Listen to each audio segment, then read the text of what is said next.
like TV from other dimensions has a somewhat looser feel to it. Yeah, it's got an almost improvisational tone. Were you going to end it? Wanting to kill yourself? Well, I think that's pretty selfish of you. How is that selfish? What would I do if you weren't here? You're the only one who makes my life bearable. I thought you said I was the best of a bad situation. I was just trying to hurt you because you hurt me. I would even dare to go a little further, perhaps. I care a great deal about you. A very great deal. Maybe even deeper than that. Because that's just about the greatest gift one friend can give another. Family Guy has been the defining adult-oriented cartoon of the 90s and 2000s. With the growing popularity of Family Guy, the internet has come up with multiple theories as to why Family Guy is the way it is, from quirky theories to horrifying ones. I invite you to take a new look at the relationship between Brian Griffin and Stewie Griffin. Brian seems to be the only person that can communicate with Stewie while the rest of the family can't. No matter what Stewie says, it is always ignored and miscomprehended. If a baby like Stewie tries to communicate and is only met with these responses, then Stewie is not as unique and intelligent as the viewers think, since this is a normal reaction to any toddler. Brian does not see it that way and communicates with Stewie as if he was an adult. The cordial relationship between a toddler and a dog is usually typical in real life, but is exaggerated in the show. If that is the case, then Stewie could never talk in the first place, but we only see him that way because we are seeing from Brian's viewpoint, since it is all coming from his head. To explore this theoretical phenomenon, we will have to understand Brian. Brian's life, in general, can be described as depressing. His best friend Peter treats him like crap, while he is the outcast of the dysfunctional family like Meg Griffin, but in an indirect way. He is an alcoholic, an unsuccessful aspiring writer, and has trouble with finding a partner.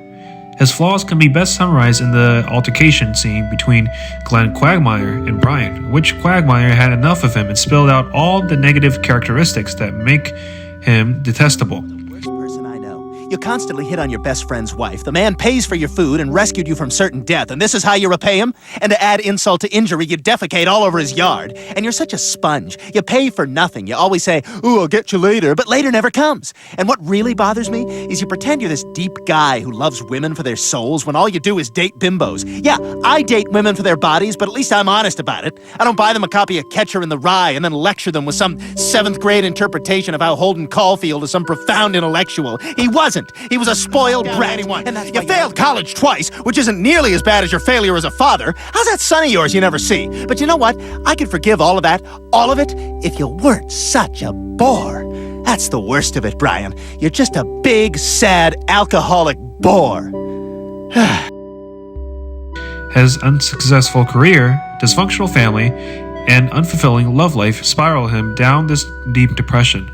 In a sense, Brian is very relatable through our eyes, since these are unrealistic tribulations an individual could face. He is just a talking dog in a very dysfunctional environment. Despite that, there is a glimmer of light in this world through this never-ending darkness, and that is when Stewie comes in. Stewie is probably Brian's only friend, and we only learn about Stewie through his interactions with Brian. For some reason, Stewie is the only person that reveals his secrets, such as the time machine and etc., to Brian, while everyone else is clueless about this. That is because these are exaggerated scenarios and only exist in Brian's head.